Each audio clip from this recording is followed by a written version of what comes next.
দেখি হুই হুই তার ছেলেকে কি খাওয়াচ্ছে। এই নাও শোনা, তুমি এই ফলটা খেয়ে নাও, আর দেখো তো তোমার ছোট ভাইয়া কোথায় গেছে, ওকে ডেকে আনো। আচ্ছা ঠিক আছে বাবা। হুই হুই তো আমার কথা বললো না, ওর ছোট ছেলের কথা তো ঠিকই বললো। এই একটা পিস আমার ছোট ছেলেটা খাবে। হুই হুই সবসময় আমাকে অবহেলা করে। আরে গোলু মনে হলো। গোলু দ্বারা তোর জন্য আমি এক পিস ফল রেখে দিয়েছি তো। গোলু আমাকে একদমই বিশ্বাস করে না, শুধু শুধু রাগ করে চলে যায়। এই নে ছোটু, এটা তুই খা। এই তোর আমাকে একটু দিবি? না গুলো তোকে দেব না, এখান থেকে যা বলছি। আমাদের কাছ থেকে নিতে আসছিল, দেয়নি, ভালো হয়েছে না? আমাকে কেউ আদর করে না।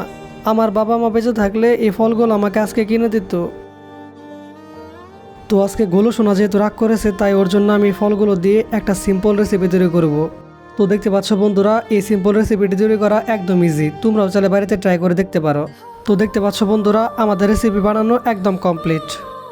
এই নেগুলো, এই সবগুলো ফল তোর, এই সবগুলো ফল আস্তে আস্তে খেয়ে ফেল। তো বন্ধুরা, ভিডিওটি ভালো লাগলে একটা লাইক দিও এবং আমাদের চ্যানেলটি সাবস্ক্রাইব করতে ভুলো না।